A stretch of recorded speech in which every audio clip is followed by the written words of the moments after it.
Bonjour à tous, vous êtes en train de nous rejoindre sur ce nouveau webinaire organisé par le French District et on va parler d'un sujet passionnant aux États-Unis, d'un sujet de société qui est très très important aux États-Unis, que sont les études supérieures ici dans ce pays où culturellement c'est quelque chose de très très fort dont les Américains se préoccupent dès la naissance de leurs enfants en général.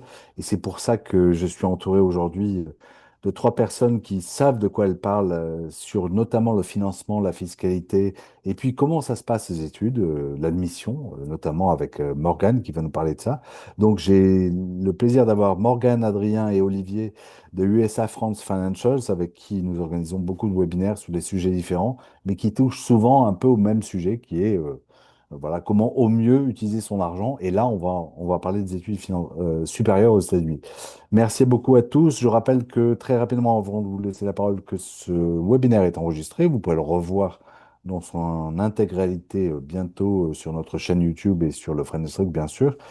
Et vous pouvez aussi poser vos questions en appuyant sur le bouton Q&A et écrire vos questions et on les traitera à la fin.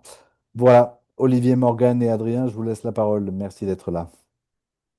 Merci beaucoup Romain. Bonjour à tous. Merci à French District pour avoir organisé ce webinaire. Donc comme l'a dit Romain, aujourd'hui on se retrouve pour notre conférence sur les études des enfants. Et on a la chance d'avoir avec nous Olivier et Morgane. Morgane, qui est franco-américaine, qui a fait ses études ici aux États-Unis et qui a donc vécu ce qu'elle nous présente aujourd'hui. Donc sans plus attendre, je vais lui donner la parole. Morgane, je te laisse Merci, commencer. merci Adrien, merci Olivier et Romain.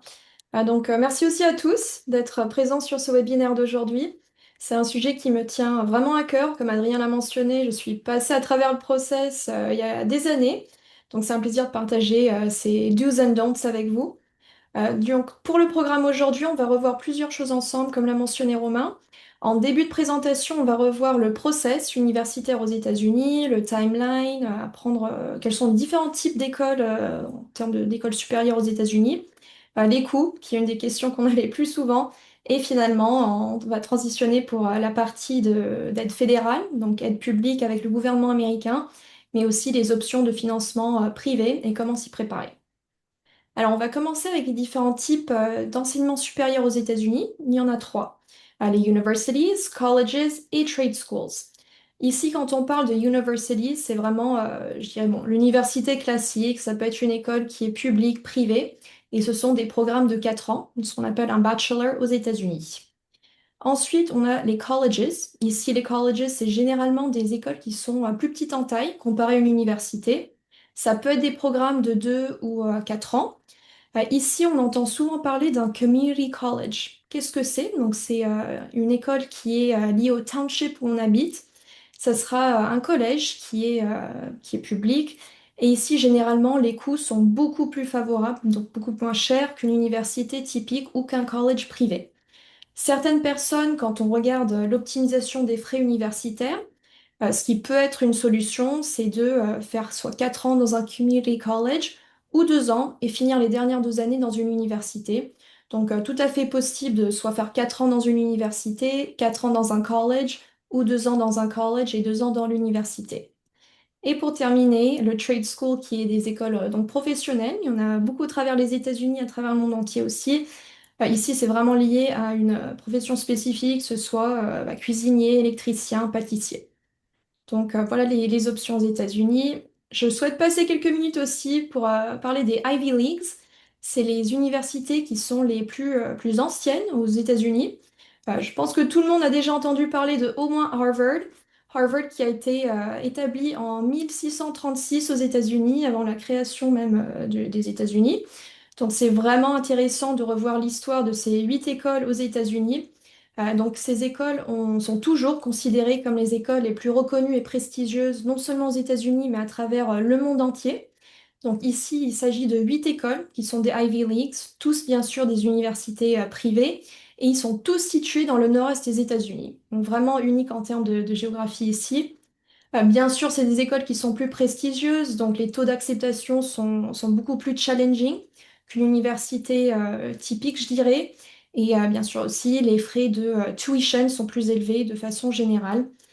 Ici, je souhaite aborder deux points. Donc, c'est vrai que les taux d'acceptation, que ce soit pour les Ivy Leagues, mais d'autres universités, peuvent être challenging.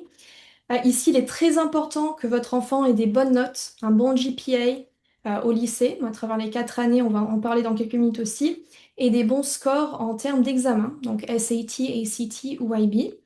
Il est aussi important de prendre en compte que quand on fait une demande dans une université, c'est essentiellement comme un CV.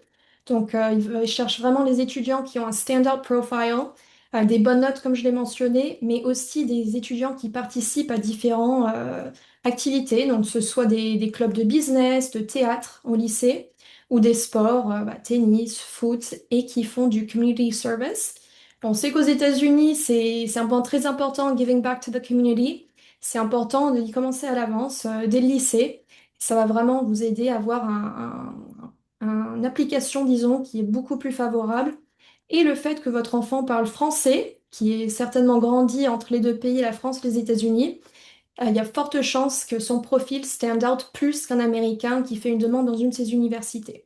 Donc c'est vrai que ces taux d'acceptation sont challenging, mais en tout cas pour les profils qui ont des expériences à l'international, c'est beaucoup plus favorable.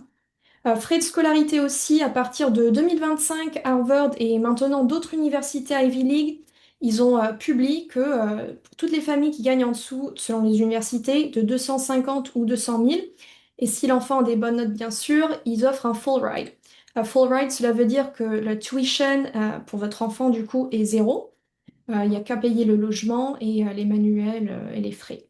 Donc, même si c'est des universités qui sont plus challenging, demanding, on va dire, c'est tout à fait une option. Si votre enfant a des bonnes notes, souhaite vraiment faire une demande d'application, n'hésitez pas. It doesn't hurt. Donc, voilà l'histoire sur les Ivy Leagues et les 8 universités. Alors maintenant, on va parler de stratégie lorsqu'on est au high school. On va commencer avec le ninth grade, qui est la première année du high school, le freshman year. On a parlé du GPA il y a quelques minutes. GPA, c'est Grade Point Average. Ça sera la moyenne des notes à l'école. Le meilleur les notes, le meilleur le GPA. Pourquoi est-ce que c'est important d'avoir un bon GPA? Si on a un bon GPA, on va être accepté dans les universités de notre choix et aussi avoir des scholarships. Que ce soit un full ride ou même n'importe quel autre montant de scholarship, c'est une bourse gratuite, donc on n'a pas à rembourser ceci. C'est très très important d'avoir un bon GPA les premières années. Pourquoi? Parce que disons, 9th, 10th grade, on a un mauvais GPA. 11th grade, il faut se donner vraiment à 150% dans les études et ça sera très dur à rattraper un bon GPA. Généralement, le GPA maximum est de 4. Donc voilà, forcément, le plus qu'on se rapproche à 4, le meilleur des chances qu'on a pour être accepté dans les universités et avoir une bonne bourse. On va passer ensuite à la deuxième année, le 10th grade. Continue à améliorer le GPA. C'est toujours très important, même à travers le 12th grade. Et pourquoi pas commencer à réfléchir à des universités ou des carrières qui pourraient intéresser votre enfant. Participer à les sports, les clubs, faire du volontariat. Donc ici, je l'ai mis au 10th grade, mais ça peut s'appliquer pour le 11th et 12th grade aussi. Donc ici, pour vous donner une idée en termes de club, est-ce que ça prend beaucoup de temps? Est-ce que c'est chaque semaine le club? Il y a des clubs dans certains lycées que moi j'avais fait, qui étaient business club. C'était un rendez-vous d'1 heure chaque mois. Donc en termes de time constraint, c'est pas forcément des choses qui vont prendre beaucoup de temps, mais ça reste très très important, surtout en termes de networking aussi. C'est très important aux États-Unis, à l'université et dans le monde professionnel, mais aussi dans le high school. C'est comme ça qu'on développe ses soft skills. Et faire du volontariat, comme je l'ai mentionné aux États-Unis, participer peut-être au ASPCA, les Animal Shelters, Beach Cleanup, participer à des charities aussi, le Susan G. Komen, pour vous donner quelques idées. Donc très important, surtout aux États-Unis, de commencer au high school ce genre d'activité. Ensuite, on passe au 11th grade. Donc ici, ça commence à être plus intéressant, je dirais. Il y a beaucoup plus de choses à faire. GPA, bien sûr, faire un checklist d'université et visiter les universités. J'insiste vraiment là-dessus. Pourquoi? Parce qu'on peut potentiellement avoir une idée d'université à travers leur site web, les photos qu'ils postent, le social media aussi. Et lorsqu'on arrive à l'université, en réalité, ça peut être complètement différent. C'était mon expérience personnelle. Tout le monde me parlait de cette une université que je n'ai pas mentionnée aujourd'hui. On a fait la visite avec mon père, on a conduit pendant 3 heures et après 10 minutes sur ce campus, je me suis dit, je ne peux pas étudier ici. Et j'ai plein d'amis qui sont quand même allés, donc pour vraiment vous dire, il est important que ce soit prendre un avion pour aller visiter l'université, une journée off, la voiture, faites-le. Votre enfant va passer 4 ans dans cette université, donc il est très important qu'il soit confortable avec le campus et l'environnement. Ensuite, la dernière étape qui est très très importante est le SAT, ACT, IB. Chaque examen varie. Le SAT est vraiment lié plutôt à tout ce qui est mathématiques, géométrie ici en anglais, vocabulaire aussi. ACT prend en compte les sciences, l'IB et différents types de critères aussi. C'est vrai que pour les familles qui n'ont pas grandi aux États-Unis ou qui viennent de familles françaises comme moi, personnellement, j'ai eu un peu de mal avec le SAT. Pourquoi? En termes de vocabulaire, c'est vraiment de l'anglais un peu challenging, difficile. Et nous, forcément, on n'a pas grandi comme les Américains aux États-Unis avec ce même vocabulaire. Donc, c'est vrai que ça peut avoir un impact sur le score au final. Quelle est la solution ici? De prendre un SAT tutor. C'est une personne qui va passer quelques heures par semaine avec votre enfant à faire des practice exams. On sait que test taking aux États-Unis, c'est un skill qui nous suit à travers toutes les études. Du coup, c'est très important de passer le temps avec des experts qui peuvent aider à améliorer le score. Cette personne, quand moi j'ai eu le tutoring, m'a aidé à améliorer mon SAT et au final, j'ai été acceptée dans toutes les universités où j'ai fait des demandes d'application et j'ai eu des scholarships, même un full ride dans toutes ces universités. Donc, très important de vraiment se donner le temps pour faire ceci. Alors, la dernière année, c'est le 12th grade. Premier semestre, continue à améliorer le GPA. Il regarde toujours les universités, postuler aux universités. Vous pouvez aussi repasser les examens si vous n'avez pas eu un bon score. Donc ça, c'est tout à fait une option, que ce soit plusieurs fois dans le 11th grade ou début du 12th grade. Et ensuite, envoyer le relevé de notes aux universités. Ils vont certainement demander une rédaction. Essentiellement, c'est le CV, c'est l'application. Et on va en parler un peu plus tard dans la présentation, mais si vous le souhaitez, c'est également à ce moment-là où vous pouvez faire une demande de bourse du type public avec le gouvernement qui s'appelle le FAFSA. Donc, on voit qu'aux États-Unis, il y a tellement différents types d'universités, on l'a vu au début, mais aussi même entre les écoles, les universités publiques, ça varie vraiment d'État en État. Donc, ici, c'est important d'avoir un checklist. Qu'est-ce qui est important? Donc, on a beaucoup de différents types de checklists sur l'écran, mais pour moi, les plus importants sont notamment les premiers, les classes et les programmes. Ici, si votre enfant souhaite, par exemple, étudier la finance, c'est bien sûr important qu'il soit dans une école de business. Si votre enfant souhaite, pour donner un autre exemple, être dentiste, bien être dans cette école qui est fait pour ce type de carrière. Si votre enfant est undecided en revanche, donc il ne sait pas ce qu'il souhaite faire, déjà c'est très commun, c'est pas une mauvaise chose, je dirais. Ici, dans ce cas, il est important de pouvoir étudier dans une université avec différents types de carrières. Pourquoi? Parce que si on est dans une université qui est uniquement école de business, par exemple, et notre enfant ensuite décide qu'il veut faire un métier en biologie, bah là, ça serait très difficile de transférer les crédits de business pour le bachelor dans l'autre université de sciences. Et là, c'est une grosse perte de temps et d'argent. Donc, tout à fait, c'est OK d'être undecided et de bien évaluer les options en termes de différents types de carrières dans l'école. Ensuite, nous avons le in-state, out-of-state, étudié dans son état de résidence. Donc, le in-state est beaucoup moins cher qu'étudier out-of-state, donc hors état de résidence.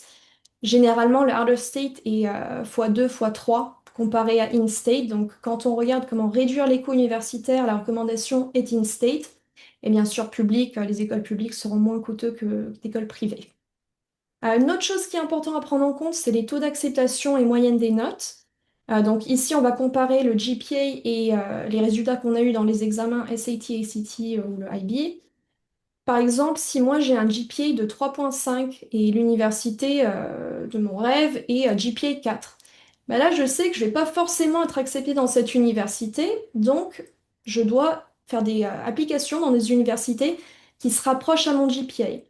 C'est une grosse erreur de faire juste une demande d'application dans une université, même si on pense à 99% qu'on va être accepté. Pourquoi? Bah, imaginons, whatever reason, on n'est pas accepté. Qu'est-ce qu'on fait après? Il faut refaire toute la démarche de demande d'application. sachant que les universités, c'est aussi first come, first serve. Donc, il y a des personnes qui font early decision, early action, qui vraiment commit à l'université, qui donnent leur application même en avance, septembre, octobre de leur senior year. Donc forcément, la place des universités se remplit assez vite. Donc si on attend dernière minute, on n'a pas fait assez de demandes, ça peut être très problématique à la fin. Donc vraiment, je dirais 3, c'est le minimum en termes de demande d'application. Alors maintenant, quels sont les coûts? Donc il n'y a pas juste le tuition à prendre en compte, bien sûr, il y a les manuels. Les plans de repas, c'est important à prendre en compte aussi. Certaines universités, si on habite on campus, ils nous obligent à payer un meal plan, qui est essentiellement un pass pour pouvoir manger dans la cafétéria. Donc si votre enfant ne souhaite pas manger dans ce genre d'endroit, il y a même cuisiner chez lui par exemple, il serait quand même obligé dans certaines universités à payer ce coût, qui peut être de 4 000 par an qui est très très cher. Donc ça, c'est important à prendre en compte pour in-campus housing. Ensuite, on a les frais, bien sûr, et le logement, qui sera un des coûts les plus élevés, on va voir. Donc aux États-Unis, on a pris en compte différents types d'établissements. On a pris en compte public, in-state, out-of-state et université privée. On peut voir que ça, c'est les coûts pour une année sur 2025 à 2026. Je précise simplement qu'ici, c'est le tuition et le logement et les manuels et les frais. Ce n'est pas simplement le tuition. Donc, quand on est in-state public, c'est environ 30 000 par an, tout pris en compte en inclusive. En moyenne, ça peut être 48 000 par an si on prend en compte public, in-state, out-of-state et privé. Mais bien sûr, on n'étudie pas pour une année, c'est sur 4 ans. Donc, qu'est-ce que cela représente? On average, c'est 195 000 dollars sur 4 ans. Bon, bien sûr, si on est public in-state, c'est 120 000. Donc, il y a une grosse différence en termes de prix. En revanche, ici, ce que je souhaite préciser, c'est qu'aux États-Unis, on a beaucoup d'aides, que ce soit financial needs-based ou merit-based. C'est pour cela que j'ai mis autant de emphasis au début sur le GPA. Le meilleur le GPA, le meilleur les scores, les plus de chances qu'on va avoir un bon scholarship. Après, les scholarships avec l'université vont vraiment varier. Donc, moi, je peux donner un exemple de ma situation personnelle. J'avais une université publique qui m'a donné un scholarship de 20 000 par an et une privée qui m'a donné 40 000 par an, avec les mêmes résultats de GPA, avec le même résultat de SAT. Donc, ça varie vraiment d'université en université. Et bien sûr, 40 000 sur 4 ans peut drastically reduce ces 195 000. Donc, important à prendre en compte. C'est vrai aussi, on va en parler plus tard dans la présentation avec Adrien et Olivier, mais aux États-Unis, le coût de tuition augmente plus vite que l'inflation de façon average, de 2 à 4 par an. Quand on regarde une stratégie pour le financement des études supérieures des enfants aux États-Unis, il est très important d'investir dans des actifs qui battent l'inflation. Pourquoi? Parce que si on garde tout en cash et si c'est sur 10 ans, 18 ans, on va perdre et ce serait dommage. C'est un big don't, je dirais, dans la stratégie. On reviendra un peu plus tard. Alors c'est vrai que aussi, quand on parle des universités aux États-Unis, souvent on entend parler, ah bah moi de toute façon, mes enfants, ils vont aller étudier en France. So let's talk about it. Quels sont les coûts en France? Ici, j'ai comparé public et privé. On peut voir sur 4 ans, prenant en compte le logement, bien sûr, comme dans l'autre exemple, on est sur 68 000 euros par ces 4 ans. Sachant qu'en France, on a beaucoup moins d'opportunités de scholarship, notamment merit-based, la plupart est financial needs-based. Et en France, généralement, la plupart des écoles offrent une bourse, mais simplement la première année. Et aux États-Unis, c'est chaque année. Donc, important à prendre en compte. Alors, comment réduire les coûts? On en a parlé de in-state, bien sûr, ça va réduire le coût, public, les bourses. J'ai beaucoup parlé des bourses liées à l'université et sa demande d'application, mais il faut savoir qu'il y a aussi des bourses à travers des corporations, des grandes compagnies. Je sais que notamment, il y a des grosses compagnies de pharma qui offrent des bourses d'études, donc pour soit leurs employés qui ont des enfants qui rentrent à l'université, beaucoup d'autres domaines aussi offrent des scholarships. On peut aussi avoir des scholarships à travers la ville où on habite, le township. Ici, il suffit de faire une petite Google search et de voir quels sont les critères et faire une application. Donc, c'est tout à fait possible d'en avoir autre qu'avec l'université. Les deux derniers points, on n'en a pas encore parlé, mais ils sont importants. Donc, le commuting, c'est essentiellement prendre soit les transports en commun, soit sa voiture pour aller à l'université. Donc, on n'a pas à payer le logement, qu'on va voir dans quelques slides, représente un grand coût quand même. Et ici, c'est vrai que c'est pas une possibilité forcément pour tout le monde. Si on habite 15-40 minutes, ça peut être une possibilité. Si on est out of state, bien sûr, on ne pourra pas prendre ceci en compte. Et bien sûr, les AP Credits. AP, c'est Advanced Placement. Ce sont des cours qu'on offre à travers le lycée. Donc, on peut avoir AP French, AP Psychology, European History. Ici, c'est des cours qui sont plus difficiles, plus challenging. À la fin du cours, on a un examen, un AP exam, et on a un score sur 5. À partir du moment, généralement, où on a un score sur 3 ou 4, on a un crédit. Alors, pas toutes les universités acceptent ces crédits, donc ici, il faut vraiment se renseigner avec les universités de choix de vos enfants.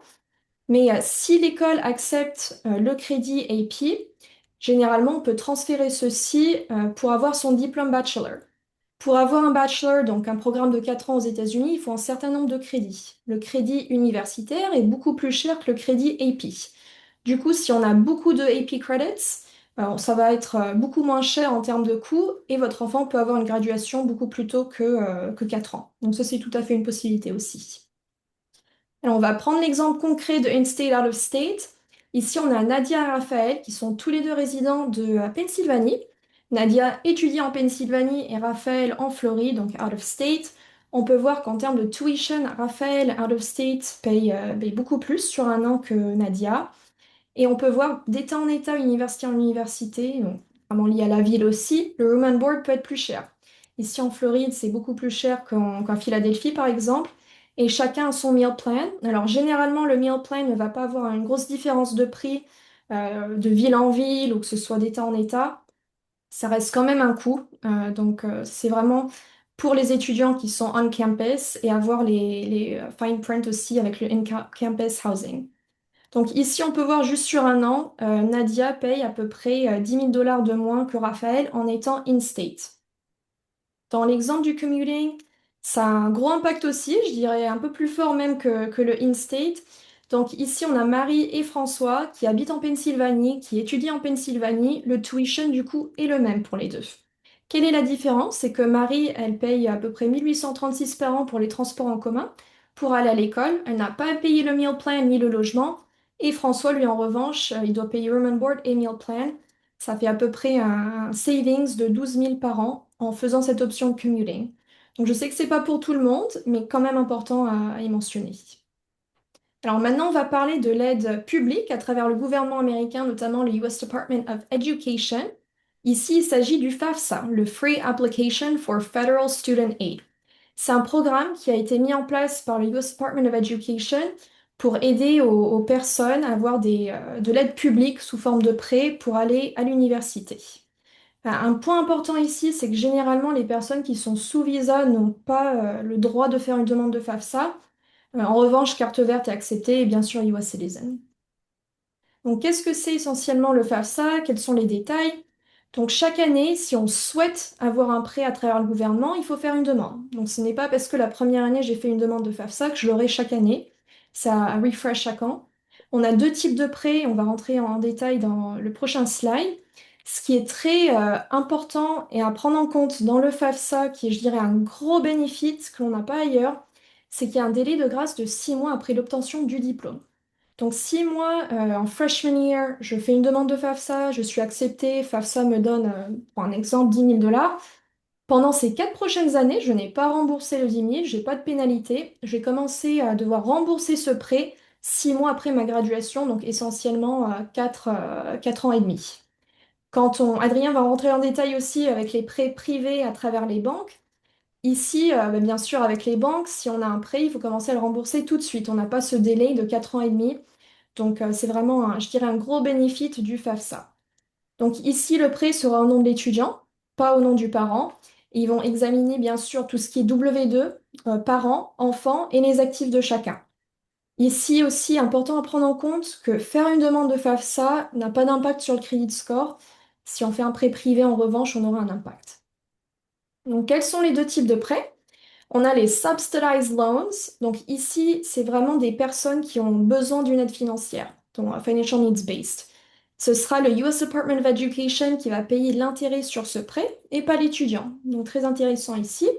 De l'autre côté, on a unsubsidized. Il n'est pas nécessaire d'avoir un needs-based en termes de financials. En revanche, ça va être l'étudiant qui va payer l'intérêt sur ce prêt. Il est possible d'avoir deux de ces prêts. Donc, moi, j'avais une partie subsidized beaucoup plus petite et ils m'ont mis beaucoup plus de unsubsidized. Et voilà, vous pouvez faire la demande et après, vous aurez l'acceptation et les montants qui sont déterminés. Alors, quels sont les actifs qui ont un impact sur le FAFSA? Donc, j'en ai mentionné que le FAFSA, le US Department of Education, ils vont regarder les actifs de l'enfant et des parents. Donc ici, ils vont prendre ça de façon séparée. Donc ils vont regarder les parents. Ok, voici les assets. On va calculer les assets et on va prendre 5,64 de ces actifs. Selon ce chiffre, c'est eux, selon le FAFSA, ils déterminent que les parents devraient utiliser 5,64% des actifs pour payer pour les études des enfants. Quand c'est à l'enfant, en revanche, si l'enfant a des assets, ils vont prendre en compte 20%, donc beaucoup plus élevé que les parents. Les assets de l'enfant, du coup, on va avoir un meilleur ou un plus fort, impact plus élevé en termes d'acceptation ou pas de FAFSA. Alors, quels sont les actifs qui sont pris en compte? Tout ce qui est savings, essentiellement, cash, compte d'épargne, children accounts, UGMA, UTMA, compte d'investissement, et 529. Quand on regarde quels actifs ne sont pas pris en compte, donc ne sont pas impactés du tout dans le FAFSA, Qualified Retirement Plans, 401k, IRA, annuities, pension plans, cash value life insurance et la résidence principale. Donc si on a beaucoup d'assets qui sont pris en compte, ça peut avoir un plus gros impact sur FAFSA. Donc important de quand même avoir des actifs dans notre patrimoine qui n'est pas impacté. Donc plan de cash value et aussi les plans de retraite. Alors voilà, c'est la partie pour public, pour l'aide publique. Maintenant, on va rentrer dans les détails. Comment avoir une stratégie pour le financement privé, donc à travers soi-même. Et là, je vais passer la parole à Adrien pour ceci. Parfait, merci Morgane. Et merci pour toutes ces informations. Alors, on va effectivement rentrer dans la partie financement, mais cette fois-ci du côté privé. Hein, donc, une fois que j'ai optimisé toutes les aides auxquelles j'avais accès, s'il y a quelque chose à compenser, comment est-ce que je peux me financer? Bah, l'option qui nous vient tous en tête en premier, c'est tout simplement le prêt, hein, le prêt à la banque, ce qu'on appelle le prêt privé. Alors ici, comment fonctionne le pricing? Parce que première chose qu'on voit à l'écran, c'est ces taux, et puis la différence de taux entre 2,7 et 18%. Donc généralement, les personnes ici nous disent, ok Adrien, mais comment on fait pour avoir 2,7 plutôt que 18? Il faut savoir que c'est des prêts qui, comme des prêts immobiliers, sont ce qu'on appelle risk-based, hein, ici aux États-Unis. Donc quels vont être les facteurs déterminants? Sans surprise, le premier facteur déterminant, hein, ça va être alors j'ai le credit score du co-signer, donc du parent potentiellement, et de l'emprunteur. Ça, c'est le premier critère, et tous les critères ne sont pas égaux, et je dirais que c'est le critère le plus déterminant. Donc ici, hein, très important d'avoir un bon score hein, lorsqu'on prépare cela. Et comment est-ce que j'ai un bon score? Eh bien, tout simplement, quelque chose qui paraît logique, mais je vais dire, pas d'incident crédit. Hein, vraiment travailler son score, avoir de la diversité hein, dans les prêts qu'on a ici aux États-Unis. C'est vrai que ça peut être contre-productif quand on est français, qu'on vient s'installer ici, hein, d'être jugé sur la façon dont on traite la dette, je vais pas y arriver, dont on traite la dette, plutôt que la façon dont on met de côté, mais c'est comme ça que ça fonctionne aux États-Unis. Hein, donc il faut vraiment s'adapter au plus vite. Pourquoi? Parce que le critère principal, c'est vraiment le credit score à la fois du cosigner et de l'emprunteur. Le deuxième critère, ce sera ce qu'on appelle le debt to income ratio du cosigner. Donc ici, eh bien, le moins on a de dette en rapport à son revenu, le meilleur seront les taux. Et puis enfin, il y a également les types d'écoles. Encore une fois, on est sur ce qu'on appelle du risk-based pricing. Donc, bah, le plus l'école est reconnue, le plus le diplôme est reconnu, le meilleur sera le taux. Et enfin, très logique, mais on n'y pense pas souvent, c'est la durée du prêt. Si je prends un prêt sur 30 ans, je n'aurai pas les mêmes conditions que si je prends un prêt sur 3 ans. Dans le cadre de cette présentation, sur quoi est-ce que on peut travailler et quels sont les points que l'on voit hein, chez nos clients sur lesquels qui peuvent parfois oublier. Euh, alors encore une fois, ça va paraître contre-intuitif, mais c'est le crédit score pour vos enfants. Ça paraît fou, mais encore une fois, aux États-Unis, le crédit score drive votre futur financier.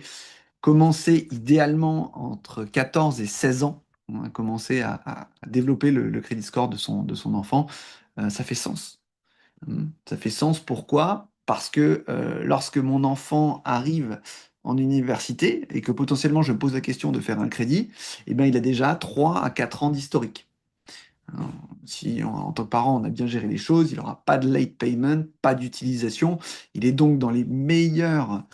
Si moi, en tant que parent, j'ai un bon crédit score et mon enfant a également un bon crédit score, à ce niveau-là, et pour le critère le plus important, ben, je suis dans les meilleures dispositions hein, pour me rapprocher du taux le plus faible. Euh, donc très important. Point important également, il faut faire attention aux banques, puisque certaines banques ne reportent pas l'historique des mineurs. Alors, le nom des banques change. Donc, pour aujourd'hui, j'ai pas fait de liste, mais bien vous assurer hein, que votre banque, par exemple, si vous mettez votre enfant en tant que bénéficiaire sur une carte de crédit, eh bien vous assurer que euh, votre banque reporte l'historique des mineurs. Mais, euh, mais voilà ici hein, pour la partie prêt privé. C'est une bonne solution. Moi, personnellement, je suis passé par cette partie-là. Hein, il suffit simplement de bien se préparer, que ce soit sur votre credit score, celui de vos enfants, le debt to income ratio et ensuite la durée du prêt. Deuxième option, donc, bah, c'est l'épargne. Donc ici, commencer à épargner au plus tôt, comme le disait Romain tout à l'heure, et c'est d'ailleurs mon cas, c'est pour ça que ça m'a fait sourire. Hein, bah, les parents commencent même parfois avant d'avoir eu des enfants à mettre de côté. Si avoir un enfant, c'est le projet. Hein, c'est mon cas, c'est pour ça que ça m'a fait sourire. Mais quelles sont nos options? Bah, la première, c'est le cash. Hein. Pourquoi? Parce que lorsqu'on réfléchit études de nos enfants, on se dit pas, tiens, je vais aller prendre du risque. On se dit, ok, je veux quelque chose de safe, secure, hein, ceinture bretelle, comme on dit en France. Et puis comme ça, bah, j'ai un plan et il y aura quelque chose de côté pour financer les études de mon enfant lorsqu'il arrive au moment de faire ses études. Le problème du cash, c'est que ça a l'avantage d'être très sécure. La grosse problématique, c'est l'inflation. Hein, on voit ici dans mon exemple une personne qui en 1982 avait 50 000 dollars hein, dans un compte d'épargne. Hein. Pour avoir le même pouvoir d'achat, alors les années ont disparu, mais 20 ans plus tard, c'est le 92 700. Eh bien, on voit que pour 20 ans plus tard, pour avoir le même pouvoir d'achat que 50 000 dollars en 1982, il lui faut 92 700 dollars. C'est 84% de plus. Hein, donc, si j'avais laissé mes fonds sur un compte de saving qui rapporte du 0,1%, ben, attention, parce que même si j'avais été un bon élève bien mis de côté, malheureusement, l'inflation hein, serait venue shrink mon pouvoir d'achat.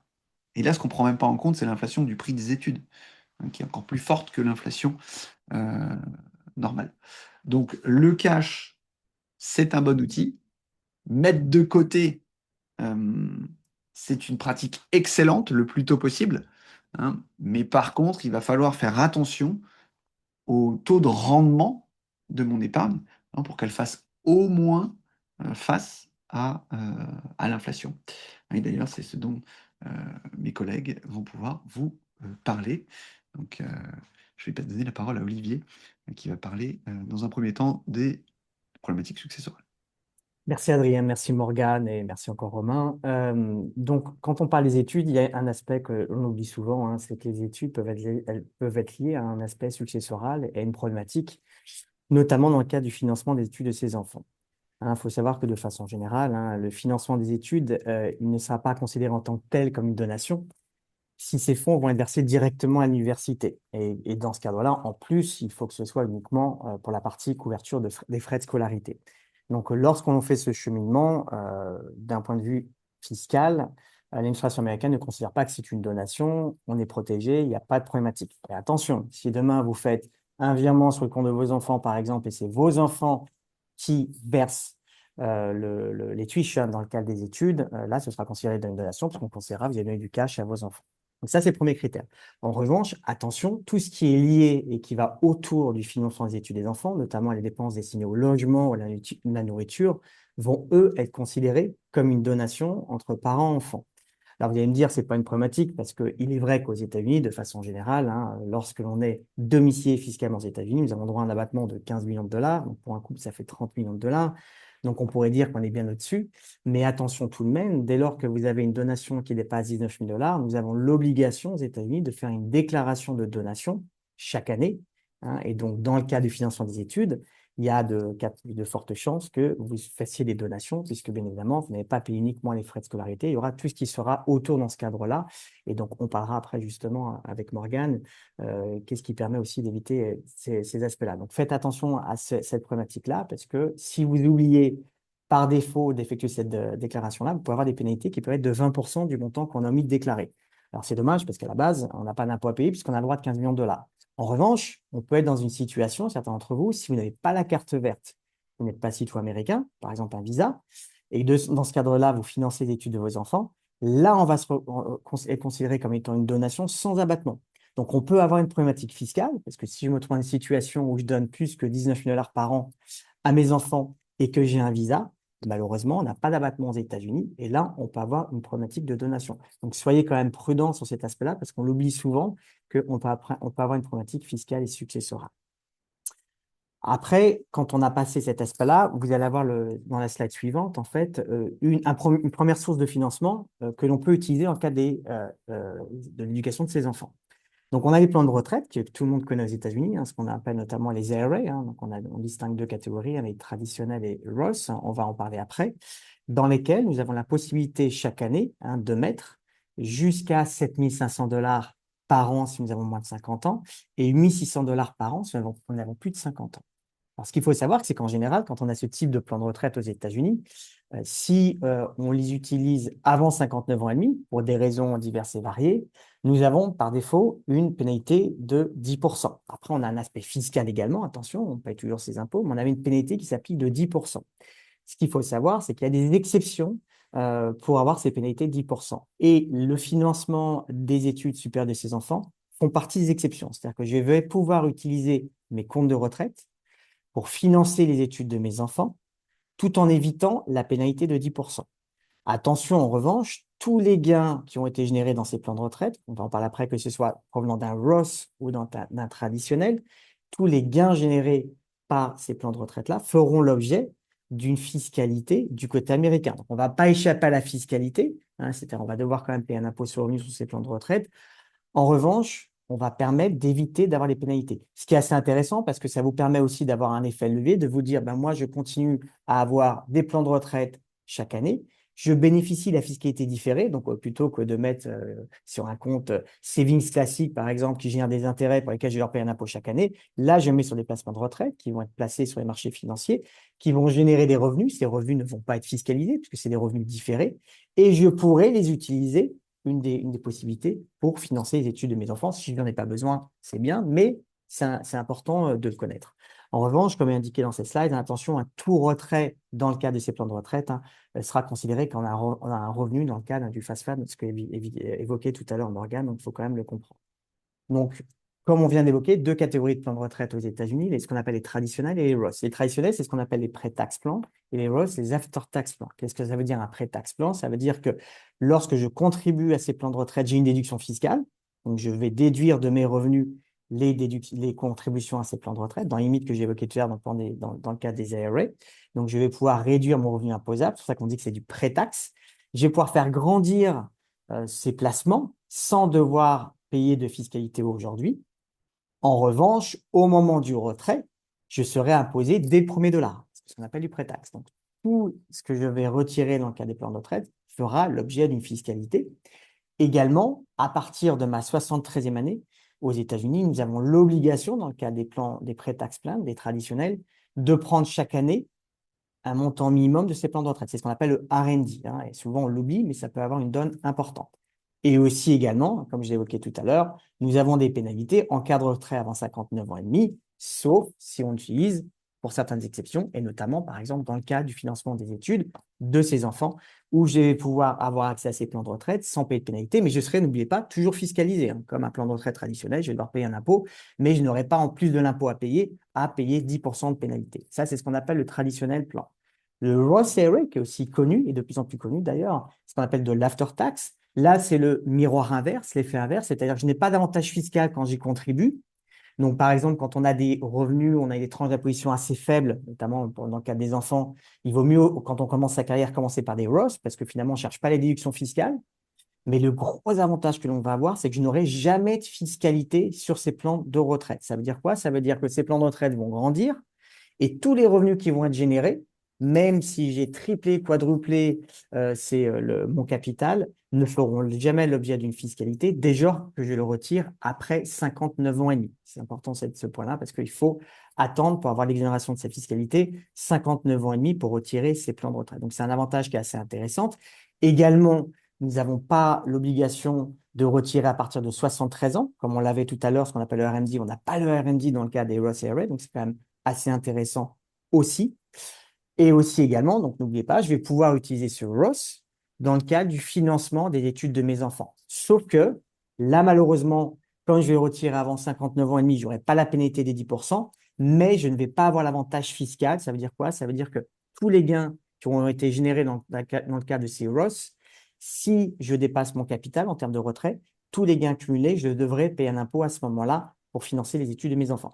En revanche, si je m'arrête au capital, par exemple, j'ai mis dans un plan, dans un rush, j'ai 100 000 $ de capital, 100 000 $ d'intérêt, j'utilise 100 000 $ de capital pour financer les études de mes enfants, je n'ai pas d'imposition, je n'ai pas de problématique, puisque je retire d'abord le capital avant de retirer les intérêts. En revanche, si je retire 150 000, dans le cas d'un Roth, avant mes 59 ans et demi pour financer les études des enfants, là, j'aurai les 100 000 $ pas taxables, toujours, puisque c'est un remboursement de capital, mais j'aurai 50 000 $ d'intérêts qui seront, eux, taxables. Hein. Là aussi, il faut faire attention parce que souvent on dit ah ouais, le Roth, quand je le retire, même avant 59 ans et demi, dans les exceptions, je ne paye pas d'impôt. Ce n'est pas le cas. Il faudra attendre 59 ans et demi pour avoir cet avantage fiscal. Mais ça reste toujours très intéressant si on ne l'utilise pas. Autre chose aussi, n'hésitez pas, si certains d'entre vous, vous êtes entrepreneurs, souvent on oublie aussi quand on est entrepreneur, on peut aussi faire travailler ses enfants dans son business plutôt que de donner de l'argent à ses enfants. Et n'oubliez pas, il n'y a pas d'âge limite. Hein, et les enfants peuvent être mineurs, peuvent être travaillés également. Vous pouvez faire des tâches à vos enfants, de l'administratif, ou si vous êtes, par exemple, dans du marketing, de faire des photos ou ce genre de choses. Et là, dans ce cadre-là, ce qui va être avantageux, c'est que plutôt que de donner de l'argent à vos enfants, il n'y a rien qui vous empêche de mettre cet argent dans un plan de retraite, donc notamment un Roth, et là, qui serviront à financer les études de vos enfants. Donc, j'aurai un avantage fiscal, moi, en tant qu'entrepreneur, parce que ça sera une charge déductible. Mon enfant, l'argent que je vais mettre, par exemple 7 000 $, je vais le mettre dans un plan de retraite, dans un Roth IRA. Donc, il va grandir et en plus, c'est un avantage fiscal qu'il gardera toute sa vie. S'il en a besoin pour financer ses études, il l'utilisera, mais il aura cet avantage fiscal. Et en plus, comme c'est des sommes faibles, il ne sera pas fiscalisé, il n'aura pas d'impôt sur le revenu à payer. Donc là, j'ai tout gagné. Donc, n'hésitez pas, si vous êtes entrepreneur, à utiliser cet outil également pour vos enfants. Si vous les faites travailler avec vous, c'est un outil qui est quand même très intéressant. Alors, deuxième outil qui est intéressant, hein, c'est les comptes d'investissement. Souvent, un compte d'investissement, de la même façon que l'on investit son épargne, par exemple, pour préparer sa retraite, eh bien, le plus tôt on commence à mettre en place une stratégie financière qui inclut, bien sûr, des comptes d'investissement, entre guillemets, le mieux c'est. Pourquoi? Parce que les comptes d'investissement, je ne dis pas qu'il faut tout mettre dedans, hein, mais ça reste un actif de croissance qui vient générer des rendements qui vont au-delà de l'inflation. Donc les comptes d'investissement ont leur place dans une stratégie de planification des études pour vos enfants. À titre d'exemple, avant cette conférence, j'ai regardé une personne qui met 200 $ par mois dans un compte d'investissement. Alors avant impôt, hein, si on a une croissance de 6%, par exemple, à partir de ce jour-là, jusqu'à les études les études des enfants, donc pendant 18 ans, hein, cette personne-là a à 6% 78 000 $ au moment où son enfant commence ses études. Hein, s'il plaçait 300 $ par mois, toujours au même rendement, hein, 6%, hein, donc par exemple, si on est deux époux, 150 $ chacun de nos paychecks, eh bien, on a 115 000 $. Tout ça à 6% de rendement. Donc effectivement, hein, le compte d'investissement, parfois on peut se dire, oui, mais ça me fait prendre du risque. Euh, c'est vrai, mais historiquement, il faut quand même savoir que les marchés financiers, depuis, si on revient à la création du Dow Jones, qui remonte très très loin dans le temps et qui a traversé la plupart des crises financières, hein, on est quand même sur un rendement moyen de 8%. Hein, donc vous voyez que mon exemple de 6%, j'étais conservateur. Et donc on voit que finalement, lorsqu'on découpe tout ça, ça nécessite un effort d'épargne, hein, qui est certain, dans mon exemple, 150 dollars par an, mais si plus tôt on s'y prend, eh bien, finalement, le plus indolore sera ce coût-là. Et autre chose d'important, est-ce que investissement marché est égal à risque illimité, entre guillemets, hein, ou pas de sécurité? La réponse, c'est non. Il y a des solutions sur les marchés financiers qui vous permettent d'investir vos fonds, hein. Par exemple, je pense aux produits structurés, avec un filet de sécurité, hein, toujours en optimisant les frais, hein, toujours, ça c'est important, mais toujours bien avoir, j'ai la possibilité aussi d'avoir un filet de sécurité, hein, pour pas être 100% exposé au régime des marchés financiers si je le souhaite. Alors attention, hein, ici, je ne suis pas en train de vous dire qu'il faut absolument faire du produit structuré ou absolument faire du compte de brokerage, hein. Euh, chaque situation est différente, hein. Donc, bien important de voir sa situation, et j'en parlerai plus tard, hein, de façon personnelle. Mais le point ici, c'était de dire ne pas mettre de côté les comptes d'investissement, ne pas mettre de côté les rendements marchés, hein, parce qu'on le voit sur le long terme, ça a un vrai impact au sein de notre stratégie patrimoniale. Et un des plans dont on parle beaucoup aux États-Unis, et dont Morgan va nous parler, hein, qui est le plan 529, qui lui vous permet d'aller plus loin, hein, j'ai laissé Morgan entrer, qui est de pouvoir investir sur les marchés financiers avec un avantage fiscal. Et Morgan, je te donne la parole. Merci Adrien. Donc ici on parle des plans 529. C'est des plans qui ont été mis en place aux États-Unis, comme Adrien l'a mentionné, avec des avantages fiscaux. Le but ici, c'est vraiment d'épargner pour les études des enfants. Souvent, on pense que c'est uniquement pour les universités, c'est pas le cas. Donc c'est université, masters aussi, ça peut être les frais de scolarité, à partir de maternelle à la terminale, de 10 000 par an. Et aussi remboursement de prêts d'étudiants jusqu'à 10 000 par bénéficiaire, qui est une des nouvelles règles qui a été mise en place par le IRS. Donc plutôt flexible, c'est pas juste pour l'université, bien confirmé avec l'école, si c'est à partir de maternelle à terminale, s'ils acceptent ce type de plan. Mais voilà, assez flexible en termes d'études ici. Euh, Note importante ici, les plans 529 doivent vraiment être utilisés pour les frais de scolarité, que ce soit le tuition, le logement, les manuels, et ça doit être utilisé dans ce qu'ils appellent Qualified Education Institutions. Donc ici, le US Department of Education, chaque quarter, il publie une liste des écoles qui, selon lui, sont qualified. Si votre enfant décide d'étudier dans une université qui n'est pas éligible, il y aura des pénalités, et on rentrera dans les détails dans quelques slides. Donc, important de bien revoir cette liste, mais de aussi, voilà, si on met de l'argent dans un 529, que ce soit vraiment mis de côté pour les études, que ce soit pas utilisé pour la retraite, pour un achat de biens immobiliers. Donc, très important de bien suivre ces règles ici. Bien sûr, la liste des écoles aussi, même si certaines universités sont approuvées aujourd'hui, il se peut que d'ici 1 an, 5 ans, 10 ans, cette université soit pas acceptée. De façon générale, la plupart des écoles aux États-Unis sont bien sûr acceptées. On va partager avec vous les écoles en France qui sont à l'heure actuelle acceptées aussi. Il y a beaucoup plus d'universités à l'international aussi. Il y en a au Canada, au Moyen-Orient, en Asie, à travers l'Europe. Donc, c'est pas juste limité, je dirais, aux États-Unis ici. Donc ici, c'est important de mentionner ceci. Comme Adrien l'a dit, c'est associé au marché. Il y a toujours un risque de marché, on est obligé de le dire. Il y a des frais aussi associés avec les comptes. Donc ici, un plan 529, pour préciser, peut être ouvert à travers un État. Donc les 50 states, on peut ouvrir un plan 529 dans son État de résidence ou dans un autre État. Certains États ont des avantages fiscaux. Si, par exemple, je suis résident de l'État de New York, j'ouvre un plan 529 dans l'État de New York, je peux avoir des bénéfices au niveau des taxes de façon annuelle selon mes contributions. Certains États n'ont aucun avantage, donc vraiment important à comparer votre État et lois fiscales. On peut aussi ouvrir un plan 529 à travers des advisors, donc des conseillers financiers. C'est tout à fait une possibilité. Je dirais ici, quand on regarde les plans 529, on les compare, important de prendre en compte les frais. Bien sûr, on ne veut pas payer un frais qui est trop élevé. Ça peut avoir un impact au fil du temps aussi sur le compte. Et bien avoir un compte 529 qui a des options d'investissement qui sont variées. Donc, on peut avoir des plans 529 avec des target funds selon l'âge de l'enfant et son target date d'université. On a aussi des comptes qui sont très très flexibles avec peut-être une cinquantaine d'options d'investissement. Ici, on peut mix and match, donc choisir son allocation, le pourcentage, un peu comme le plan 401k. Donc, vraiment important à prendre ceci en compte, les frais, mais aussi wide option of investments. On a parlé des pénalités il y a quelques minutes. Donc, qu'est-ce qui se passe si j'ai un plan 529, j'utilise l'argent pour acheter un bien immobilier ou mon enfant va dans une université qui n'est pas acceptée? Alors, ici, c'est uniquement sur la partie earnings, pas le principal, mais le earnings. Sur cette portion de earnings, on aura 10% de pénalité et 10%, aussi un pourcentage pris en compte selon son income taxation. Donc ça varie de situation en situation. C'est encore une plus grande pénalité, je dirais, qu'un compte d'investissement qui peut avoir des long-term capital gains.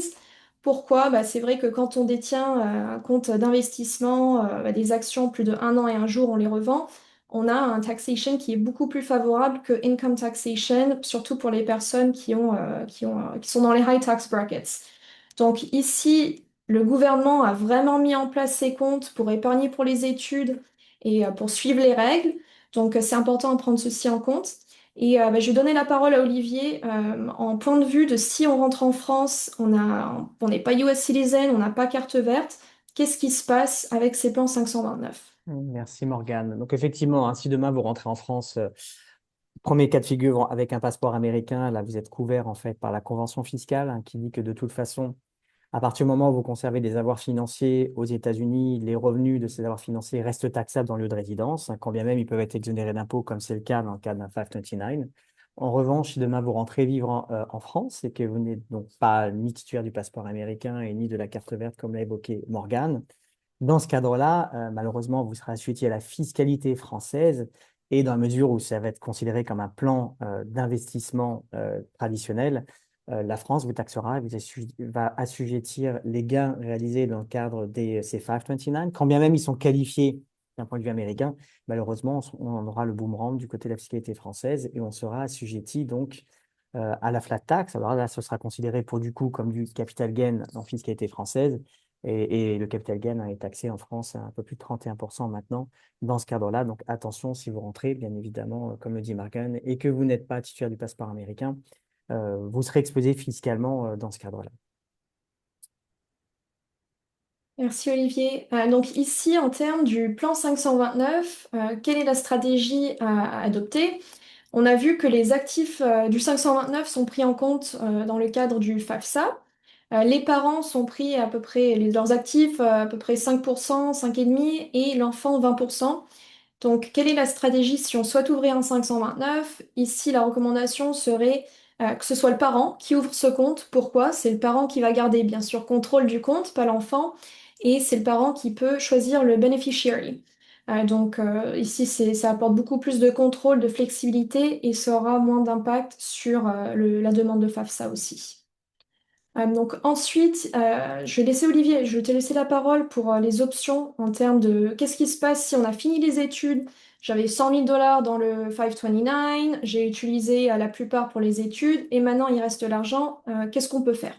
Oui, exactement, Morgane. Donc, ce qui va se passer, c'est qu'il y a plusieurs cas de figure. Premier cas de figure, c'est s'il y a un frère et sœur ou un autre membre de la famille qui peut bénéficier en fait de ce 529. Donc, on peut en fait, entre guillemets, changer le bénéficiaire, comme faire un petit peu un rollover de ce plan vers un autre bénéficiaire. Donc, ce qui permet d'éviter de perdre les avantages financiers et fiscaux de ce type de plan. Deuxième possibilité, Morgane l'a évoqué avant, bah, bien évidemment, on n'a pas d'autre option, donc en fait, on liquide ce plan-là. Donc, si on liquide ce plan-là, il y aura une taxation en revenu ordinaire, comme l'a dit Morgane, et non pas en capital gain, plus pénalité de 10%. Troisième option, qui est une autre option aussi, c'est on a la possibilité également de convertir une partie de ce 529, donc dans la limite de 35 $. Donc ça, c'est quelque chose qui est assez récent et qui est assez nouveau et qui existe depuis cette année. Nous avons la possibilité de faire en fait un rollover. Alors, il faut par contre que le 529 soit ouvert depuis au moins 15 ans, donc il faut quand même qu'il soit ouvert depuis assez longtemps. Mais on peut quand même attendre d'avoir atteint ce délai de 15 ans, hein, bien évidemment, et à ce moment-là, de faire un rollover vers un Roth IRA au nom du bénéficiaire. Donc, ça peut être votre enfant, par exemple. Et donc, en fait, on va lui ouvrir un IRA. Alors, il va falloir faire dans le temps, dans la limite des IRA, on évoquait tout à l'heure, hein, dans la limite des 7 500 $ par an. Donc, il faudra que, bien évidemment, son enfant travaille, puisque pour pouvoir bénéficier d'un IRA, il faut travailler. Mais ça va permettre de transférer, de convertir une partie de ce rollover, de ce 529 dans un IRA, dans un Roth IRA, dans la limite de 35 $. Donc, on va faire 7 500 $ par an jusqu'à ce qu'on atteigne 35 000. Mais le gros avantage, c'est que tout ce que j'aurai accumulé comme avantage fiscal, je vais pouvoir conserver cet avantage de non-imposition. Et comme on l'a évoqué tout à l'heure, le Roth, ce sera un avantage fiscal à vie dès lors qu'on conserve jusqu'à l'âge de 59 ans et demi. Donc, au moins, on pourra le faire, mais encore une fois, dans la limite de 35 000 $, et c'est ce qui permettra en fait justement de conserver une partie. Et après, bien évidemment, s'il y a un reliquat, là, on n'aura pas d'autre choix que de le liquider si on n'a pas d'autre option, pas d'autres bénéficiaires, et de payer un impôt. Mais au moins, on a cette nouvelle limite dans ce cadre-là de cette IRA. Bien sûr, par contre, on ne tiendra pas compte des 5 dernières années parce que parfois, c'est ce que font certaines personnes. Elles vont essayer de maximiser pour faire ce revers de 1 35 000. On ne pourra pas, dans les 35 000, tenir compte des 5 dernières années de contribution. Mais c'est un avantage fiscal qui n'existait pas avant et qui est quand même assez intéressant. Ce qui permet de dire, c'est qu'on a quand même une option de garder une fiscalité assez avantageuse dans cette limite-là, si on n'a pas d'autre option, de pouvoir justement convertir un plan qui a un avantage fiscal vers un autre plan qui a un autre avantage fiscal, en l'occurrence le Roth IRA. Merci Olivier. Et selon les contributions, donc on peut en parler aussi, il y a des limites bien sûr. Certains États, selon leur compte 529, imposent leurs propres limites. Donc certains États, on ne peut pas mettre 1 million par exemple dedans. Donc c'était juste pour de vérifier les règles selon les États. Et Olivier va aussi vous parler de la règle, parce qu'on Oui. peut contribuer une année ou sur 5 ans, qui est très très intéressant.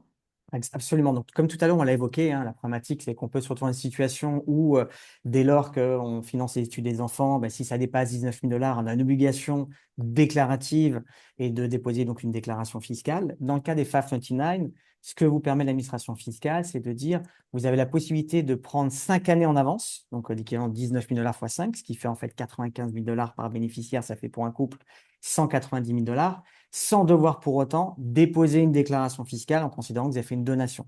Ça, c'est un réel avantage fiscal parce qu'on va pouvoir d'un coup optimiser, mettre 5 années d'un coup, parce que sinon on est limité, hein, parce que sinon on doit sinon faire une déclaration fiscale, mais ça va présenter un gros avantage.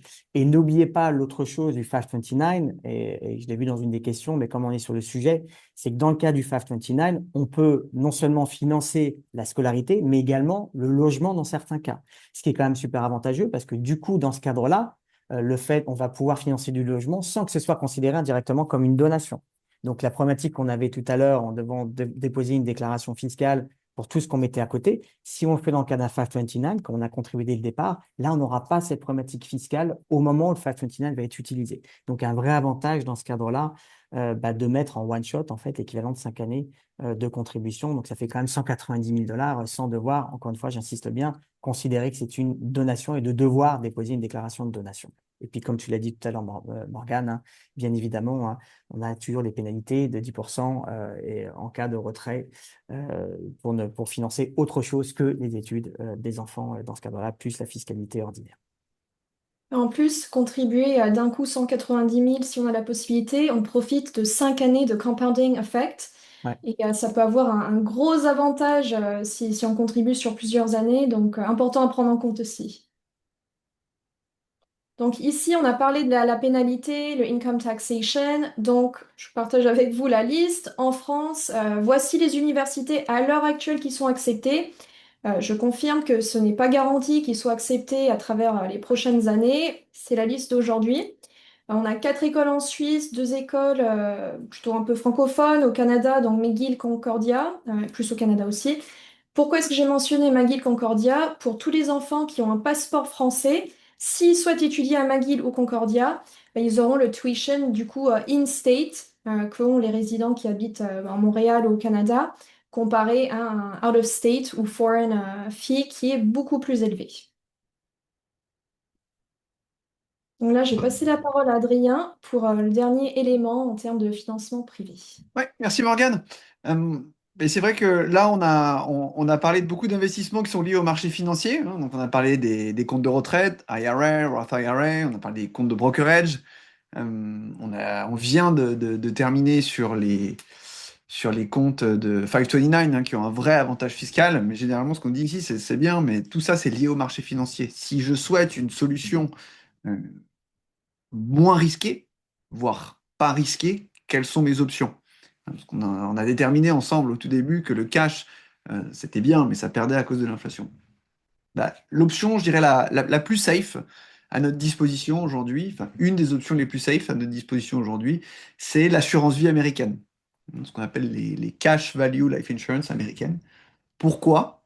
Eh ben, tout simplement parce que je suis sur un actif défensif, ce qui veut dire que l'épargne que j'investis au sein de ce plan va bien grandir, à des rendements qui seront supérieurs à l'inflation. Ici, on est entre 4 et 6% de rendement, ce qui est plus fort que l'inflation dont on parlait tout à l'heure, on est à 2,9%.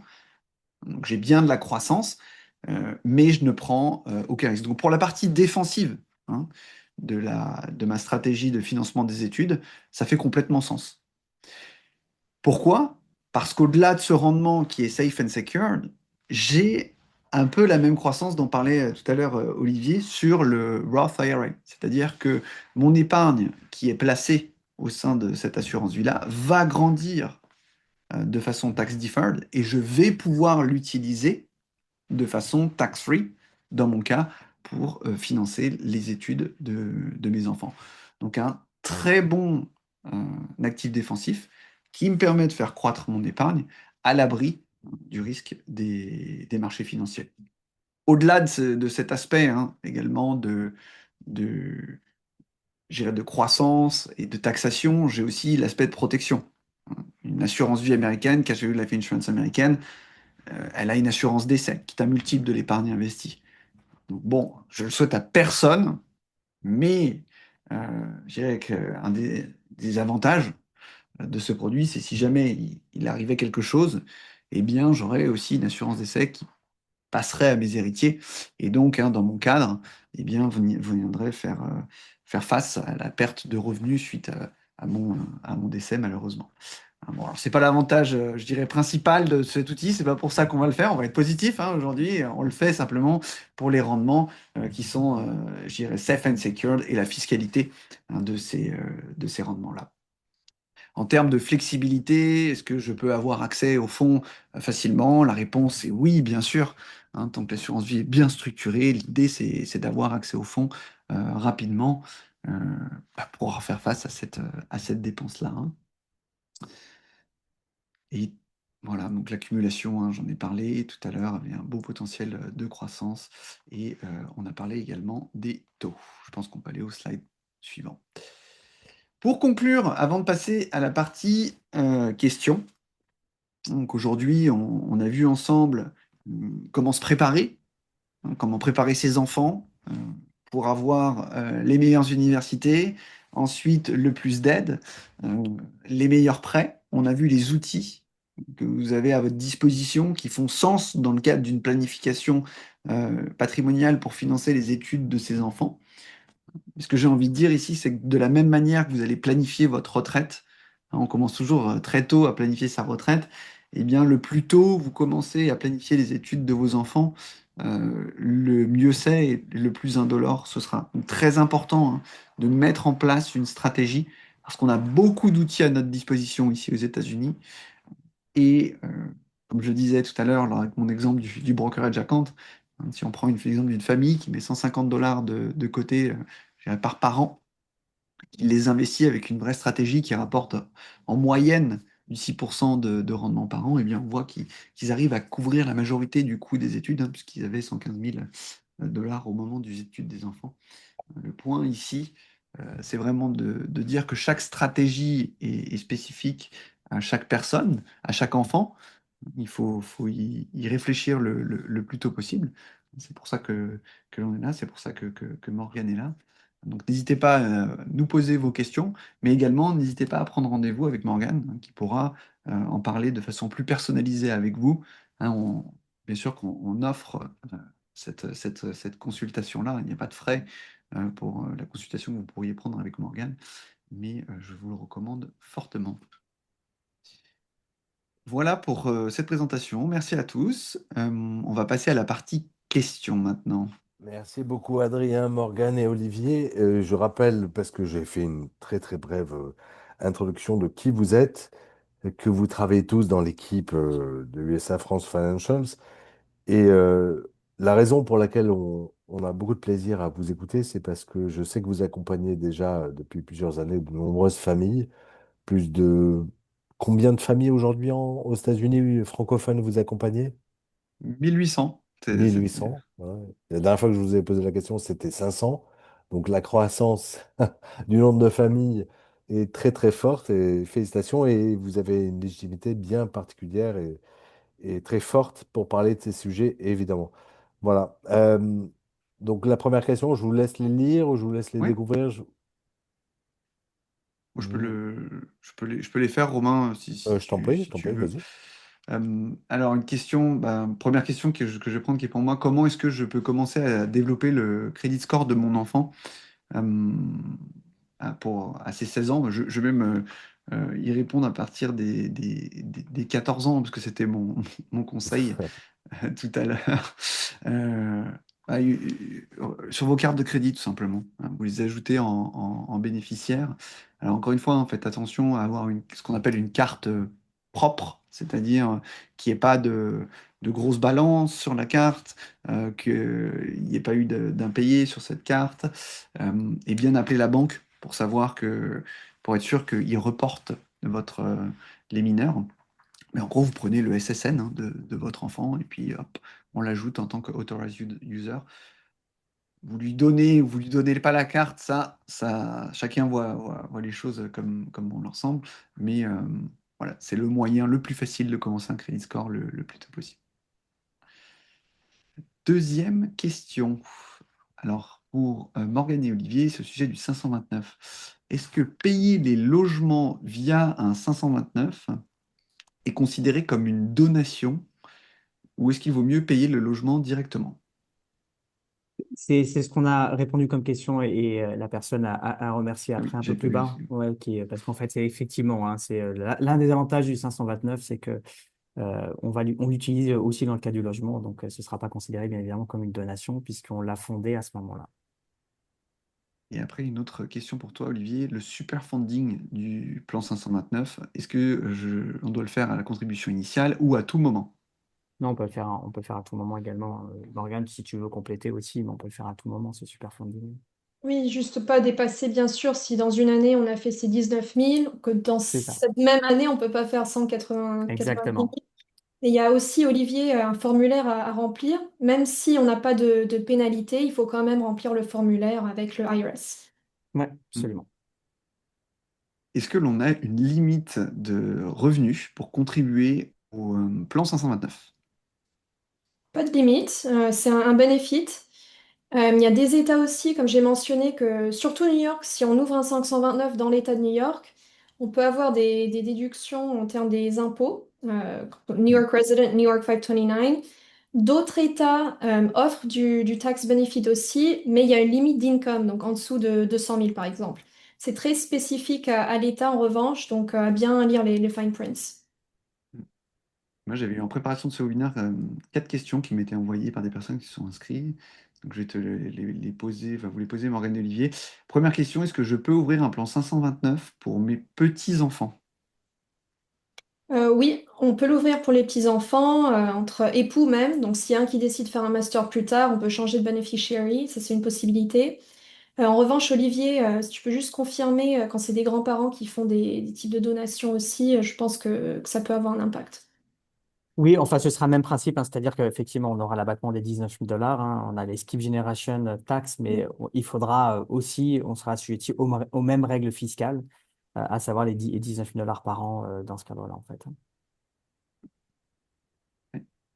J'ai une autre question. Si je vis dans un État sans impôt, donc par exemple la Floride, Euh, Est-ce qu'il y a un avantage à contribuer à un 529? Alors moi aussi j'habite en Floride. Malheureusement, il n'y a pas d'avantage. On a beaucoup d'avantages en Floride, mais c'en est pas un. Du coup, ici, le but, c'est, comme je l'ai mentionné, si notre État n'a pas d'avantage, Californie aussi n'a pas d'avantage, c'est de ouvrir un plan 529 qui a des competitive fees, donc bien comparé de plan à plan, et beaucoup de types d'options d'investissement. Donc moi, par exemple, la Floride n'était pas un des États les plus competitive en 529 en termes de investment options et fees. J'ai ouvert un plan 529 dans un autre État, et il n'y a pas de pénalité. Alors, attention quand même, ici, il n'y a pas d'avantage, vous n'avez pas de déduction fiscale, mais il y a quand même, vous bénéficiez quand même l'avantage que toute la croissance hein, au sein Hmm, du compte pourra être utilisée de façon complètement tax-free si absolument. vous l'utilisez pour le paiement des études des enfants. Donc finalement, Absolument. on a une bonne flexibilité quand on habite dans des États comme la Floride, le Texas. Absolument. Morgane, une question pour toi. Si j'utilise une assurance vie comme outil d'épargne et que mes enfants ne font finalement pas leurs études aux États-Unis, que se passe-t-il? Est-ce que je conserve les avantages? En parlant de l'assurance vie, pas le Oui, 529, pour américaine. Ouais. continuer. Ah bah c'est un bénéfice, je dirais, de l'assurance vie, surtout pour les familles qui ne savent pas si leurs enfants ont étudié aux États-Unis, en France, sachant que justement le 529 a été établi pour les Américains. Donc du coup ici, pour les familles qui pensent, qui sont presque sûres d'ailleurs que leurs enfants vont aller aux États-Unis, ça peut être une très bonne option. Bien sûr, on a montré différentes options aussi, donc on peut faire un mix and match selon la stratégie et tolérance au risque de chaque personne. C'est pas juste la recommandation d'investir dans un outil. Vu qu'il y a ces pénalités et ces désavantages si on utilise pour autre chose que les études ou dans une institution qui n'est pas éligible, euh, peut-être que le plan 529 ne sera pas le plan le plus optimal dans un cas de retour en France, par exemple. Surtout si ces universités en France, qui sont plutôt des universités de business de commerce, ne sont pas des universités où votre enfant souhaite étudier. Donc je dirais ici, le Cash Value Life Insurance a un grand avantage de flexibilité. On n'est pas limité à ces universités sur cette liste. On peut utiliser les fonds pour soit les études aux États-Unis ou ailleurs. On peut l'utiliser pour la retraite, un achat immobilier, etc. Donc beaucoup plus de flexibilité pour notre clientèle. Super. Je pense qu'on a répondu à toutes les questions. Voilà, je pense qu'on a fait le tour. Pour tout le monde, ceux qui sont encore là, je vous ai mis, en plus du QR code que vous pouvez scanner avec votre téléphone, le lien dans la conversation pour prendre rendez-vous avec Morgane. Merci beaucoup Morgane, merci beaucoup Adrien et Olivier. C'était une fois de plus super intéressant. Mes enfants ont déjà fait tout ça et heureusement, j'avais pris en compte ce genre de choses, ce qui a coûté un peu moins cher. Surtout que Morgane, les moyennes que tu présentes ne sont que des moyennes et ça peut aller à droite comme à gauche, s'écarter beaucoup plus de la moyenne. Donc on parle de montants qui peuvent être parfois Hmm. selon les désirs de l'enfant et l'État et l'université, très très élevé. Voilà. Donc merci beaucoup pour votre temps et à très bientôt pour un prochain webinaire sur un autre sujet qui touche toujours la même chose, à savoir comment gérer son patrimoine dont vous êtes les spécialistes. Au revoir. Merci Merci Romain, merci à beaucoup. Bonne Merci, tous. au journée. revoir et Au Bonne merci à journée, au revoir. revoir. tous. Au revoir. Merci. Au revoir.